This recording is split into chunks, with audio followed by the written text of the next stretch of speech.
দুনিয়ার জমিন থেকে বিদায় হয়ে যাওয়ার পর সব উম্মতদের মধ্যে নবীওয়ালা দায়িত্ব দিয়া দিলেন, ও উম্মত মুহাম্মাদিরা, ও নবীর উম্মতের দল, তুমি নিজে নামাজ পড়ো, অপর ভাইকে নামাজের জন্য ডাকো। ও মুসলমান, তুমি আল্লাহর কথা মানো, আল্লাহ তাআলার বিধান মেনে চলো। তোমার যেই ভাই আল্লাহর বিধান মানে না, কালিমার উপর ঈমান আনে না, আল্লাহর উপর ঈমান আনে না, তুমি নামাজ পড়ো, তাকে তোমার পথে ডাকো, তাকে তুমি নামাজের পথে আহ্বান করো। তোমার বন্ধু তোমার সাথে চাকরি করে, একই ফ্যাক্টরিতে চাকরি করো, তোমার বন্ধু হিন্দু, তোমার বন্ধু ইহুদি খ্রিস্টান, আল্লাহ বলেন বান্দা, তোমার প্রথম কাজ হইল তুমি মুসলমান, তুমি নামাজ পড়বা, নিজের রোজা রাখবা, নেক আমল করবা এবং মুসলমানদের কাতারে শামিল হয়ে যাইবা। 2 নাম্বার কাজ বান্দা, তুমি তোমার হিন্দু বন্ধুটাকে দাওয়াত দিবা, তুমি তোমার খ্রিস্টান বন্ধুটাকে দাওয়াত দিবা, তুমি তোমার খ্রিস্টান বন্ধুকে দাওয়াত দিবা, তুমি তাদেরকে দাওয়াত দিয়া ইসলামের সুশীতল ছায়াতলে নিয়ে আসবা, তাদেরকে তুমি মসজিদ মুখী বানাইবা, তাদেরকে তুমি আল্লাহর কোরআন শিখাইবা, নবীর হাদিস সুন্নাহ শিখাইবা, তাদেরকে তুমি দিনদার বানাইয়া মুসলমানদের কাতারে শামিল করাইবা। এই আদেশ তো মুসলমানদের বিধর্মীদের জন্য, যে তুমি মুসলমান, তুমি দাওয়াত দিবা বিধর্মীকে, তুমি মুসলমান, তুমি দাওয়াত দিবা ইহুদিকে। আমি উলামায়ে কেরাম, আমরা উলামায়ে কেরাম যারা আছি, আমাদের দায়িত্ব হলো ওয়ারাসাতুল আম্বিয়া। নবীরা তো মুসলমানদেরকে দাওয়াত দেন নাই, নবীরা দাওয়াত দিয়েছেন কাফেরদেরকে, তাহলে আমাদের দায়িত্ব হলো কাফেরদেরকে দাওয়াত দেওয়া। এখন কাফেরদেরকে দাওয়াত না দিয়া আপনাদেরকে দাওয়াত দিচ্ছি, কাজটা কি হলো? উচিত ছিল আমি ইহুদিদেরকে দাওয়াত দিব, আমি খ্রিস্টানদেরকে দাওয়াত দিব, আমি এই কথাগুলা আপনাদেরকে না শোনাইয়া আমি আমার হিন্দু ভাইদেরকে শোনাবো। কিন্তু বড় আফসোস, আজকে মুসলমানদেরকে তো ঠিক করতে পারলাম না, অপর ভাইকে কি বলবো? বাবা বের হইছে রাস্তার মধ্যে, বাবার সন্তান 4টা, একটায় খায় গাঁজা, আরেকটায় করে চুরি, আরেকটায় খায় ঘুষ, আরেকটায় খায় সুদ। এবার রাস্তায় বের হইছে বাবা, দেখে একজনে মদ খায়, এই বেটা মদ খাওয়া তো হারাম, মদ কেন খাও? এই বেটা সুদ খাওয়া হারাম, সুদ কেন খাও? দুইটাই ধরে দিছে কোন ধলানি। আরে বেটা, তোর তো 4 ছেলে 4টাই গুনাহ করে, একটাই খায় মদ, আরেকটাই খায় গাঁজা, আরেকটাই খায় সুদ, আর তুই রাস্তার মধ্যে বের হয়ে আমাদেরকে করো নসিহত, নিজের ঘর ঠিক কর, পরে আমাদেরকে দাওয়াত দিতে আসবি। ঠিক নেই? যদি আমি ইহুদি খ্রিস্টানদেরকে দাওয়াত দিতে চাই, হিন্দু ভাইকে দাওয়াত দিতে যাই, হিন্দু ভাই করে আমাকে গণজোরানি দিবে। আরে বেটা, তোর মসজিদের মধ্যে মুসলমান বাজারের মধ্যে ঘুরে, আর মসজিদ বড় ফাঁকা, নামাজের সময় তোর মুসলমানরাই তো মসজিদে যায় না। আগে নিজের ঘর ঠিক কর, আগে তোর মুসলমানদেরকে ঠিক করে মসজিদ মুখী বানা, তারপরে তুমি আমাদেরকে দাওয়াত দিতে আসবা। এই কথা বলবে কি বলবে না? আমরা মুসলমান, ঘর ঠিক নাই, এখন আমি হিন্দুকে দাওয়াত দিলে কাজ হবে নি? মানবে নি? বলবে বেটা মুসলমানই তো নামাজ পড়ে না, আর তুমি আমি হিন্দুকে নামাজ পড়াইতে আসছো, নির্লজ্জ কোথাকার। আমরা কোন পর্যায়ের মুসলমান চিন্তা করে দেখেন। আমরা তো আপনাদেরকে বুঝাই শেষ করতে পারি না, হিন্দুদেরকে বুঝাবো কখন? আমরা তো আপনাদেরকে এখনো নামাজি বানাইতে পারলাম না, হিন্দুদের নামাজি বানাইব কখন? আমরা তো আপনাদেরকে সুদ খাওয়া বন্ধ করাইতে পারলাম না, হিন্দুদের কখন বন্ধ করাবো? আমরা তো আপনাদেরকে এখনো মাথায় টুপি মুখে দাড়ি রাখাইতে পারলাম না, হিন্দুরা কখন আমাদের কথা শুনবে? এখন তো আমরা ব্যর্থ প্রায়। আপনারা সবাই শয়তানের মুরিদ হয়ে গেছে, আমাদের কথাগুলো আপনাদের ভালো লাগে, কোরআনের কথা শুধু শোনেন, কিন্তু আমাদের ভিতরে পরিবর্তন নাই। অথচ নবীরা দাওয়াত দিয়েছেন কাফেরদেরকে, একবার যাকে দাওয়াত দিয়েছেন দ্বিতীয়বার তাকে দাওয়াত দেওয়ার প্রয়োজন হয় নাই। মৃত্যু পর্যন্ত ওই বান্দা আল্লাহর বিধান ছাড়ে নাই, মৃত্যু পর্যন্ত ওই সাহাবী রাসূলের আদর্শ ছাড়ে নাই, মৃত্যু পর্যন্ত ওই সাহাবী নামাজ রোজা কিচ্ছু ছাড়ে নাই, মৃত্যু পর্যন্ত জেনে শুনে হারাম পথে পা বাড়াই নাই। অথচ আমরা আপনাদেরকে 1 সপ্তাহ বুঝাইলে 2 দিন নামাজি, পরের দিন শেষ। আজকে শুক্রবার মসজিদে আসলেন, একটু আল্লাহর ভয় ভিতরে ঢুকলো, জোহর আসর মাগরিব এশা নামাজ পড়লেন, ফজর থেকে শেষ। এর নাম কি মুসলমানিত্ব? অথচ আমার রাসূলের আদর্শ যার ভিতরে একবার ঢুকে মৃত্যু পর্যন্ত তাকে সিরাতুল মুস্তাকিমের সঙ্গী বানায় দেয়। আর আমরা দিনের বেলায় ঈমান আনতেছি, সন্ধ্যাবেলা হারায় কাফের হয়ে যাইতেছি। সন্ধ্যাবেলায় কাফের ঈমান আনতেছি, সকালবেলা কুফরি কাজ করতেছি। হারামকে হারাম মনে করি না, আর হালালকে দরকার বলে মনেই করি না। হারামকে হালাল বানায় ফেলতেছি, আর হালালকে হারাম বানায় ফেলতেছি। মনে করি নামাজ পড়া হারাম বোধ হয়, এই জন্য মসজিদের সামনে দিয়েও আসে। মনে হয় কোরআন স্পর্শ করলে পাপ হবে, এই জন্য কোরআন শিখবে তো দূরের কথা, ঘরের ভিতরেও রাখে না। অথচ ঘরের ভিতরে বড় বড় সিনেমা আছে না নাই, টিভি, ঘরের ভিতরে বড় বড় টিভি আছে, বড় বড় উপন্যাসের বই রাখতে পারে। যেটা হারাম সেটাকে আমরা হালাল মনে করি, আর যেটা হালাল এটাকে হারাম মনে করি। এই জন্য আমাদের অধঃপতন আজ কোন পর্যায়ে। অথচ যেই সব ধর্ম আল্লাহর কাছে মনোনীত না, হিন্দু ধর্মের লোকদেরকে গিয়ে দেখেন তারা হিন্দু ধর্ম কিভাবে মানে। আপনি খ্রিস্টানদেরকে গিয়ে দেখেন, তারা আর যাই করুক না কেন তাদের ধর্মটাকে সবার আগে প্রাধান্য দেয়। তারা খুব কঠোরভাবে তার ধর্মকে পালন করে, ধর্মের বিষয়ে কোনো কথা তারা মানতে চায় না। অথচ আমরা মুসলমান হয়ে আমাদের অবস্থা দেখেন, মুখের দিক তাকাইলে বোঝা যায় না আমি হিন্দুর সন্তান নাকি মুসলমানের সন্তান নাকি কাফেরের সন্তান। আমার মধ্যে কোনো পরিবর্তন নেই, দেখলে বোঝাই যাবে না আমার বাবা মুসলমান ছিল। ঠিক না? কথাগুলো কি বাস্তব না ভাই? আজকে আমাদের মাঝে কোথায় মুসলমানিত্ব? অথচ সাহাবায়ে কেরাম তাদের ভয়ে ইহুদি খ্রিস্টানরা শুধু কাঁপতো, কখন জানি মুসলমান হামলা করে বসে। আর তারা জানতো মুসলমান যেই দেশে হামলা করবে, আবার সামনে চলে গেছে না, মুসলমান যেখানে হামলা করবে সেই রাষ্ট্র তারা হাসিল করেই ছাড়বে। সব সময় মুসলমানদের ভয়ে তারা আতঙ্কে থাকতো, কখন জানি মুসলমানরা আক্রমণ করে বসে, কখন জানি আক্রমণ করে বসে। এই জন্য মুহতারাম হাজিরিন, আর আজকে আমরা মুসলমানরা আতঙ্কে থাকি, কখন জানি আমাদের উপর আক্রমণ চলে আসে। তারাও তো মুসলমান, আমরাও তো মুসলমান, তারাও নবীর উম্মত, আমরাও নবীর উম্মত, তারাও আল্লাহর বান্দা ছিলেন, আমরাও তো আল্লাহর বান্দা। তাদের কাছে অস্ত্র হিসাবে রাসূলের আদর্শ আর কোরআন ছিল, আমাদের অস্ত্র তো তাই। অথচ উন্নত যুগ এসেছে, তখনকার সময় তাদের কাছে তলোয়ার আর তীর ছাড়া কিছুই ছিল না, ধনুক। আর এখন তো বড় বড় পিস্তল বের হয়েছে, কামান গুলি বুলেট এগুলো বের হয়েছে। এরপরেও মুসলমানদেরকে কেউ ভয় পায় না, মুসলমানরা ভয় পায়। ফিলিস্তিনের মুসলমানরা, ইরাকের মুসলমানরা,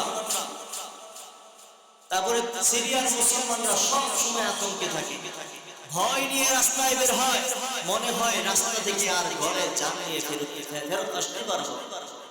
ফিলিস্তিনের মুসলমানরা ঘরের দরজা বন্ধ করে একবারে কালিমা পরে ঘুমায়, যে এই ঘুম মনে হয় আর সকাল হবে না, কখন জানি ইসরায়েলি বিমান হামলা বোমা আমাদের ঘরের উপরে পড়ে। গতকালকে ভিডিওর ভিতরে দেখলাম 5 তলা নাকি 6 তলা এক ভবন, হঠাৎ বিমান হামলা, গ্রেনেড ছাড়লো নিচে, 6 তলা বিল্ডিং একদম তুলার মতন ধূলিসাৎ হয়ে গেছে।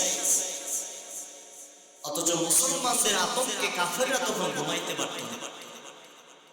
আর এখন মুসলমানরা কাফেরদের আতঙ্কে ঘুমাইতে পারে না, কেন জানেন? একটাই কারণ, আমাদের ঈমানের দুর্বলতা।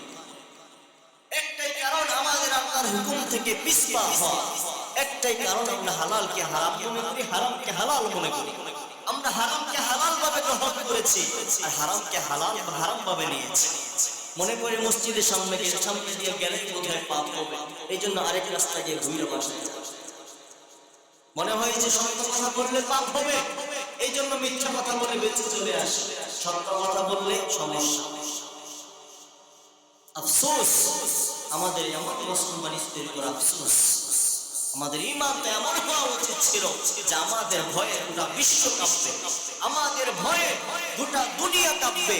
কারণ আল্লাহ বলেছিলেন ঈমানদারদের হাতে রাজত্ব থাকবে, ঈমানদাররা রাষ্ট্র পরিচালনা করবে, ঈমানদাররা গোটা বিশ্ব পরিচালনা করবে। কেন?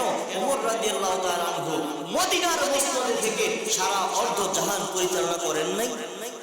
সুলাইমান আলাইহিস সালাম সারা বিশ্ব শাসন করেন নাই? করেছেন তো।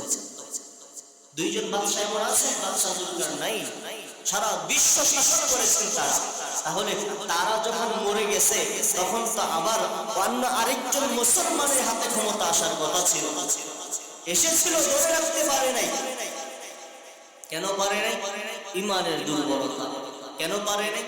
হালাল পথকে অটল ভাবে ধরে রাখতে পারে নাই। কেন পারে নাই? হারাম পথে চলে গেছে। কেন পারে নাই? তারা আল্লাহর বিধানকে লঙ্ঘন করেছে। আপনারা এখন থেকে মেনে দেখেন না, আল্লাহর বিধান, আল্লাহ তাআলার আদেশ, আল্লাহ তাআলার বিধি নির্দেশগুলো একদম পুঙ্খানুপুঙ্খ মানতে শুরু করেন, রাসূলের আদর্শকে আঁকড়ে ধরেন, কোরআনকে বুকে লালন করেন, দেখবেন আপনার হুঙ্কারে, মুসলমানদের হুঙ্কারে গোটা বিশ্ব তখন কেঁপে উঠবে। মুসলমানদেরকে যেখানে দেখবে তারা সেলুট দিবে। ইমানকে মজবুত করতে হবে। এখন তো দিন প্রচার করবো কি ভাই? এই কথাগুলো আমাদের হিন্দু ভাইদের নিকট বলা উচিত ছিল, বলতেছি আপনাদের কাছে। অথচ নবীজি কার কাছে গিয়ে বলতেন? ইহুদিদের কাছে বলতেন। নবীজির কাছে যখন তিনি দাওয়াত প্রচারের আদেশ আসলো, নবীজি যখন হেরা গুহা থেকে কুরআনে কারীমকে বুকে লালন করলেন, নবুয়ত প্রাপ্ত হইলেন, দ্বীনে কাজ শুরু হয়ে গেল। আল্লাহকে বললেন, আল্লাহ আপনি আমার উপর কোরআন তো নাযিল করেছেন, ঠিক আছে, আমি এখন নবী রাসূল বুঝলাম, কিন্তু আমার কাজ কি? আমি কি করব? তো নবী বারবার পড়েন, কোরআন তেলাওয়াত করেন। আল্লাহ বলেন, আপনার তেলাওয়াতের দরকার নাই, বলে যদি ভুলে যাই, আরে বেটা ভুলবা না, তোমার অন্তরের ভিতরে এমন ভাবে আমি আল্লাহ সিল করে দিয়েছি, 30 পারা কোরআন আল্লাহ পাক এমন ভাবে অন্তরে দিয়ে দিয়েছেন রাসূলের, যে তুমি চিন্তা করার আগেই ওই আয়াত তোমার মনে হয়ে যায়। মৃত্যুর আগ পর্যন্ত মুখস্থ করার দরকার নাই। আমার কাজ কি? আল্লাহ শিখাইলেন, তোমার কাজ হইল তোমাকে যেটা আমি শিখাইলাম তুমি আরেকজনকে শিখাইলে। তুমি মানুষের দ্বারা যাইবা, মানুষকে বলবা মূর্তি পূজা ছেড়ে দাও, মিথ্যা কথা ছেড়ে দাও, হারাম পথ ছেড়ে দাও, শান্তির ছায়াতলে, ইসলামের ছায়াতলে আসো। ক্বালা লা ইলাহা ইল্লাল্লাহ ফাদাখালাল জান্নাহ, যে বলবা লা ইলাহা ইল্লাল্লাহ আল্লাহ তাকে জান্নাত দান করবে। বলেন সুবহানাল্লাহ। তো নবীজি চলে গেলেন, দাওয়াত দিবেন কাকে? এখন তো গায়ে জোর চলে আসছে, দাওয়াতের কাজ কিন্তু শুরু হয়ে গেছে। ওহী নাযিল হলো, জিবরাইল আমিন বুকের সাথে বুক লাগাইয়া জোরে চাপ দিলেন, এমনিতে জ্বর চলে আসলো। ঘরের ভিতরে চলে গেলেন, দাওয়াতি কাজ করবেন, মনে মনে চিন্তা, আমার বসে থাকলে চলবে না।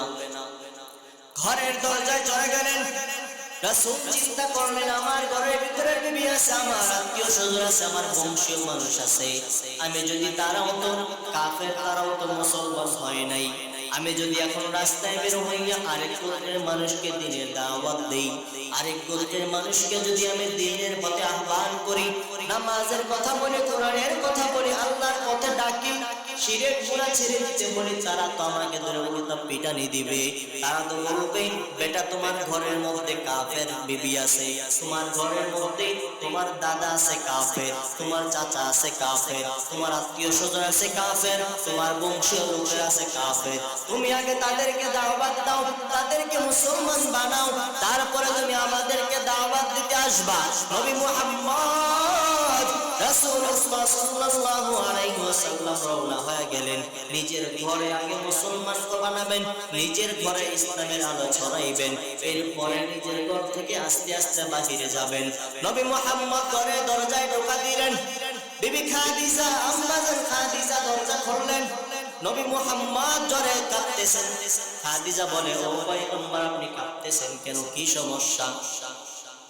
নবী মুহাম্মদুর রাসূলুল্লাহ সাল্লাল্লাহু আলাইহি ওয়াসাল্লাম বলে, ও বিবি আমার, আমি আল্লাহ পাক রব্বুল আলামিনের পক্ষ থেকে পয়গম্বর, আমি যদি তোমাকে দ্বীনের পথে দাওয়াত দেই, আমি যদি তোমাকে ইসলামের পথে দাওয়াত দেই, আমি যদি তোমাকে বলি এক আল্লাহ ছাড়া কোনো শরীক নাই, কোনো মাবুদ নাই, তুমি ওই আল্লাহর প্রতি ঈমান আনয়ন করো, শিরক গুনাহ ছেড়ে দাও, পাপ কাজ ছেড়ে দাও, তুমি কি মানবা? তুমি কি আমি নবী মুহাম্মদের উপর ঈমান আনয়ন করবা? খাদিজা রাদিয়াল্লাহু তাআলা আনহা বলে, ও পয়গম্বর, অবস্থায় আপনি নবী মুহাম্মদের প্রেমে পড়লাম, আপনি নবী মুহাম্মদের বিবি হইয়া আমি আপনার ঘরে আসলাম একটাই কারণ, সেটা ছিল আপনার বিশ্বস্ততা, আপনার সত্যবাদিতা।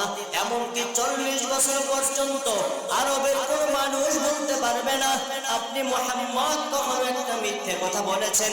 আরবের কোন মানুষ বলতে পারবে না আপনি একটা মানুষকে ধোঁকা দিয়েছেন। আরবের কোন মানুষ বলতে পারবে না আপনি কোন মানুষকে ঠকাইছেন, আপনি কোন মানুষকে বিভ্রান্ত করেন নাই।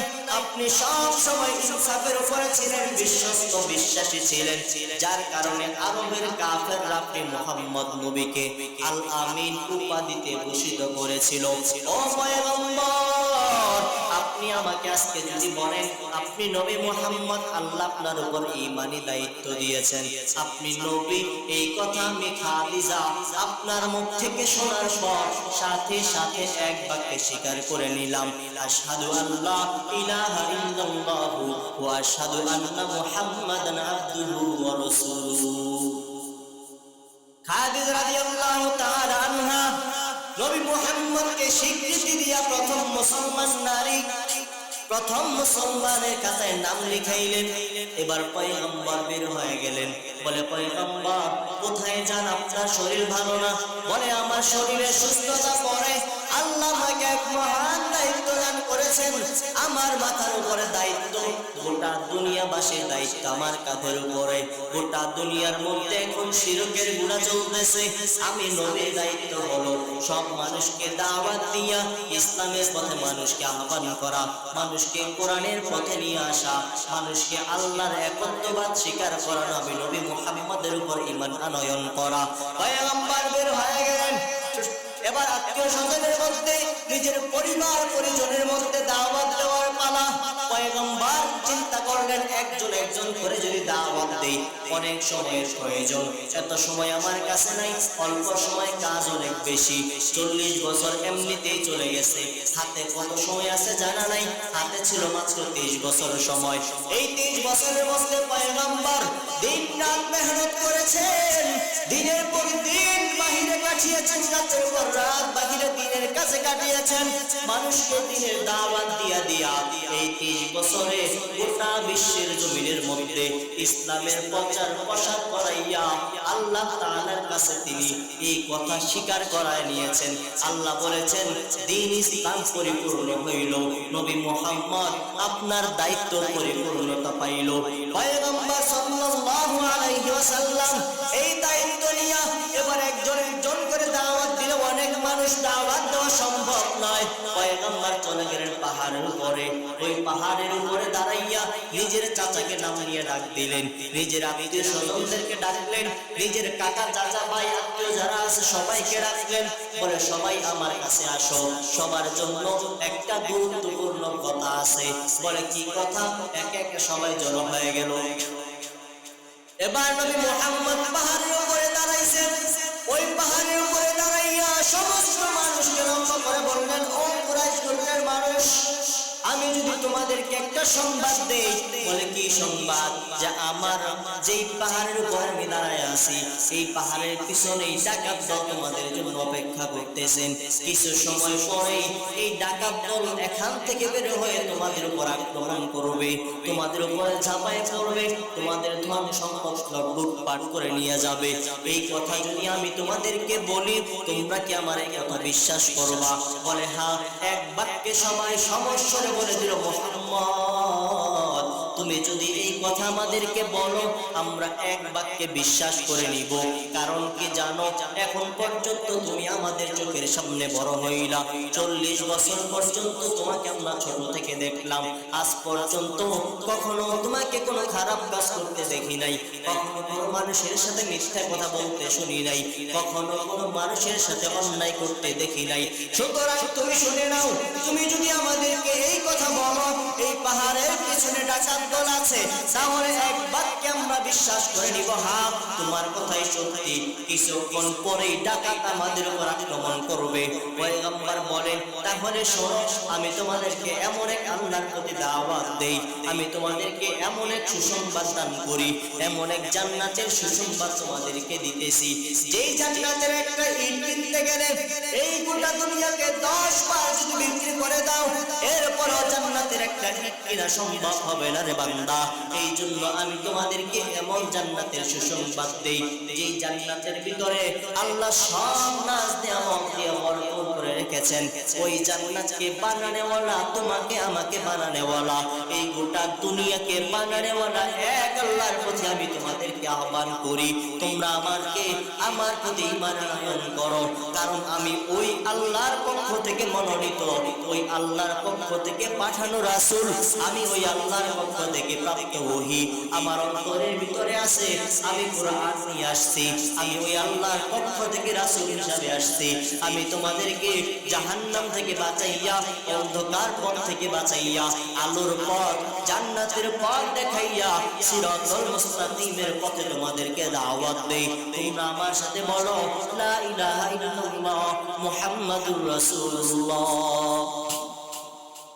ওই কাফেরগুলো বলে, ও মুহাম্মদ, এতক্ষণ পর্যন্ত তুমি যা কিছু বলেছো, 40 বছর পর্যন্ত তোমাকে আল্লাহ আমিন উপাধি দিয়েছিলাম, এই 40 বছরের ভিতরে কোনোদিন তোমাকে মিথ্যুক মনে হয় নাই, এই 40 বছরের ভিতরে কোনোদিন তোমাকে ধোঁকাবাজ মনে হয় নাই, এই 40 বছরের ভিতরে কোনোদিন তোমাকে পাগল মনে হয় নাই, এই 40 বছরের ভিতরে কোনোদিন তোমাকে খারাপ মনে হয় নাই।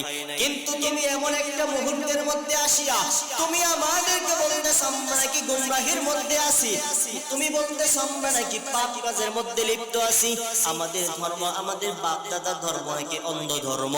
সুতরাং তুমি শুনে নাও, শুনে নাও ও মুহাম্মদ, তুমি যেই ধর্মের প্রতি আমাদেরকে দাওয়াত দিতেছো, আমরা আজ থেকে তোমার প্রতি সব বিশ্বাস ভেঙে দিলাম, আজ থেকে আমরা তোমাকে পাগল বলে স্বীকৃতি দিলাম। আর তুমি যেই ধর্মের কথা বলতেছো ওই ধর্মকেই আমরা ভ্রান্ত ধর্ম বলে স্বীকৃতি দিলাম। বলেন নাউজুবিল্লাহ। নবী মুহাম্মদের কথা তাদের ভালো লাগলো না, তারা শুনে নাই। পয়গম্বর রাস্তা দিয়ে চলতেছেন, তখন সামনে আবার আগায় আসলেন, আবার একজন একজন করে মানুষকে দাওয়াত দিতে শুরু করলেন, একজন একজন করে পয়গম্বরের দাওয়াত গ্রহণ করতেছেন। আবু জাহেল পয়গম্বর সাল্লাল্লাহু আলাইহি ওয়াসাল্লামের দাওয়াত গ্রহণ করে নাই। নবীজি একবার সবাইকে সম্মিলিতভাবে দাওয়াত দিলেন, তখন ভাবলেন হয়তো একত্রভাবে সবাইকে দাওয়াত দেওয়ার কারণে কারো অন্তরের ভিতরে আমার কথা বিশ্বাস হলেও কারো অন্তরের ভিতরে যদি ঈমানের নূর জেলেও থাকে, তারপর ওই বান্দা ওই পাশের মানুষ শুনে ফেলবে, বাকি সবাই জেনে ফেলবে, সবাই আবার তাকে হত্যা করে ফেলবে, এই ভয় হয়তো সে প্রকাশ করতে পারে নাই। এবার পয়গম্বর প্রত্যেকের ঘরে ঘরে এক এক করে যাওয়া শুরু করলেন, একজনকে সন্ধ্যা বেলায়, আরেকজনকে রাতের বেলায়, আরেকজনকে সকাল বেলায় দিনের পথে দাওয়াত দিলেন। আবু জাহেলের দরজায় যাইয়ে ডাকতে, ভাইজান আমি আপনার ভাই মুহাম্মদ, দরজাটা খুলে দেন, দিনের দাওয়াত নিয়ে আসছি। আপনি যে ধর্মের ভিতরে আছেন আপনিও জানেন মূর্তি আপনাকে বানায় নাই, বরং আপনাকে বানানেওয়ালা একজন আছে, তিনি হলেন সাত আসমানের উপরে আর সাজিমের মধ্যে বসে সবকিছু দেখেন। আপনার রব, আমার রব, সমস্ত দুনিয়ার রব, তিনি হলেন আমার আল্লাহ। সুতরাং আল্লাহর প্রতি ঈমান আনয়ন করেন। আমি আপনার ভাই মুহাম্মদ, আপনি আমার প্রতি ঈমান আনয়ন করেন। আল্লাহ পাক আপনাকে দুনিয়া এবং আখিরাত উভয় জগতে সফলতা দান করবে। আবু জাহেল বলে, ভাই তুমি যত যাই করো না কেন, তুমি আমাকে ঈমান আনয়ন করাইতে পারবা না। আমি তোমার ভাই, তুমি আমার ভাই, এই হিসাবে আমি তোমাকে কিছু বলতেছি না। তোমার জায়গায় যদি আরেকজন হইতো, অন্য মানুষ হইতো, এতক্ষণে আমি তার মাথা দুই খণ্ডিত করে ফেলতাম। পয়গম্বর রাতের বেলায় সমস্ত মানুষকে দাওয়াত দেন, দিনের বেলায় দাওয়াত দেন, ইসলামের প্রচার করতেছেন। সকাল সন্ধ্যা যখন খুশি পয়গম্বর 24টা ঘন্টা দিনের দাওয়াত দিতেছেন। রাতের বেলা যখন গভীর রজনী হয়ে যাইতো, পয়গম্বর ঘরের মধ্যে বসে বসে তখন কোরআনে কারীমের তেলাওয়াত করতেন। মানুষ বলতো কোরআনে কারীমের তেলাওয়াত যখন করো এটা তো তোমার বানানো কথা, মানুষকে পড়ে পড়ে শোনাইতেন। قل هو الله احد الله الصمد لم يلد ولم يولد ولم يكن له كفوا احد। মানুষকে পড়ে পড়ে শোনাইতো ইন্না আতাইনাকাল কাউসার ফাসাল্লি লিরাব্বিকা ওয়ানহার ইন্না শানিয়াকা হুয়াল আবতার। মানুষকে কোরআনের আয়াত পড়ে পড়ে শোনাইতো। মানুষকে শোনানোর পর ওই কাফের বেঈমানরা বলতো এত সুন্দর করে তুমি কবিতা বানাইতে পারো, আগে তো জানতাম না, আগে শুধু জানতাম তুমি একটা ধোঁকাবাজ পাগল, এখন তো দেখি তুমি একটা জাদুঘর, আবার একটা কবিও বটে। এত সুন্দর সুন্দর কবিতা বানাইয়া মানুষকে বিভ্রান্ত করিয়া তুমি মানুষকে তোমার ধর্মে নিতে চাও, আমরা সব ভালো করে জানি। এবার মানুষকে যখন পয়গম্বর কোরআনের কথা শোনায় শোনায় দাওয়াত দেয়, কেউ কেউ মুসলমান হয়, আবার কেউ কেউ মুসলমান হয় না, প্রত্যাখ্যান করে দেয়। যখন পয়গম্বর আস্তে আস্তে দ্বীনের কাজ শুরু করলেন, আস্তে আস্তে মানুষ ইসলামের ছায়াতলে আসতে শুরু করলো। যখন হজের মৌসুম হয়ে যাইত, পয়গম্বর মানুষকে দ্বীনের দাওয়াত দেওয়ার জন্য আগায় যাইতেন। কাফেররা বলতো মুহাম্মদ মানুষকে দ্বীনের পথে দাওয়াত দিয়া কোরআনের তেলাওয়াত শোনাইয়া শোনাইয়া মানুষকে দ্বীনের পথে নিয়ে যাইতেছে। এখন হজের মৌসুম, দূর দূরান্ত থেকে মানুষ মক্কা নগরীর মধ্যে আসবে। এখন মানুষকে সে দ্বীনের পথে আকৃষ্ট করে ফেলতে পারে। এই জন্য কাফেররা একটা ফোন দিয়ে দেয় মুহাম্মদকে বাধা দেওয়ার জন্য, মানুষকে দ্বীন থেকে বিমুখ করে দেওয়ার জন্য। আল্লাহ পাক রব্বুল আলামিনের ইচ্ছা হলো আমি ইসলামকে গোটা দুনিয়ার মধ্যে বিস্তৃত করব। আল্লাহর ইচ্ছাকে কেউ থামায় রাখতে পারে না, আল্লাহর ইচ্ছাকে কেউ থামায় রাখতে পারে না। কাফেররা রাস্তার মোড়ে মোড়ে একজন করে বসায় দিল। যেই ব্যক্তি মক্কার দিকে যাবে, যেই ব্যক্তি দূর থেকে আগমন করবে, ওই ব্যক্তিকে তোমরা বাধা দিবা আর বলবা আরবের মধ্যে মুহাম্মদ নামের একজন পাগল আছে, ওই পাগলের কথা তোমরা কখনো শুনো না, ওই পাগলের ধারে কাছে কখনো যাইবা না। আমরা যদি আপনাদেরকে, আমাদের একটা লোভ আছে, কেউ যদি আইসা বলে ওইখানে রাস্তার মধ্যে মারামারি লাগছে, সাবধান, ওইদিকে কেউ যাইবা না, তখন আমাদের মনের মধ্যে একটু আবেগ জাগে, একটু যাই মারামারিটা দেখে আসি, ঠিক নেই? অমুক জায়গায় আগুন লাগছে, তোমরা কেউ যাইবা না, মানুষ আরো বেশি করে যায়, আগুনটা দেখে আসি। যখন মুহাম্মদ নবীকে রাস্তার মোড়ে মোড়ে মানুষ বলে ও ভাই এদিকে যাইতেছো সাবধান, মুহাম্মদ নামক পাগলের পাল্লায় পড়বা না, মুহাম্মদ নামক পাগলের ধারে কাছেও যাইবা না। এখন মানুষ একজন পাঁচদোনা থেকে রওনা হওয়ার পর মাদক দিয়ে আসতে আসতে 10 জন তাকে বলল মুহাম্মদ নামক পাগলের কাছে যাইবা না। একজন পাগলকে এত মানুষ ভয় পায় কেন? এই মুহাম্মদ পাগলটা দেখতে কেমন, একটু দেখে আসি, এইটা মনে করে মুহাম্মদ নবী বসে আছেন, মানুষ তার কাছে যাইতো, যাইয়া দেখতো এত সুন্দর চেহারা, এত সুন্দর চেহারা, এত সুন্দর চেহারা, মানুষ দেখে দেখে ইসলাম গ্রহণ করে ফেলতেছে। এত সুন্দর চেহারা, এত সুন্দর তেলাওয়াত, এত সুন্দর বাক্যে কোরআনে কারীমের তেলাওয়াত করতেছে। এই মানুষটা এত সুন্দর করে কথা বলে, এই মানুষটা কখনো পাগল হইতে পারে না। একজন পাগল কখনো এত সুন্দর চেহারার হইতে পারে না। একজন মানুষের পোশাক এত সুন্দর গুছালো হতে পারে না। একজন মানুষের পোশাক এত সুন্দর পরিপাটি হইতে পারে না। একজন পাগলের কথা এত সুন্দর স্পষ্ট হইতে পারে না। একজন পাগলের কথা এত সুন্দর সুমিষ্ট গুছালো হইতে পারে না। সুতরাং যেই মানুষগুলা এই মানুষটার থেকে কাছে আসার থেকে বাধা প্রদান করেছে, ওই মানুষগুলাই পাগল, আর এই মানুষটা হলো প্রকৃত মানুষ এবং প্রকৃত সত্যবাদী মানুষ। এইভাবে আল্লাহ পাক রব্বুল আলামিন গোটা আরবের মধ্যে তা মানুষকে ইসলামের দিকে আকৃষ্ট করে দিয়েছেন। মানুষ যুগে যুগে ইসলামকে আপন করে নিয়েছেন। মানুষ ইসলামের সুশীতল ছায়াতলে আসতে শুরু করেছে।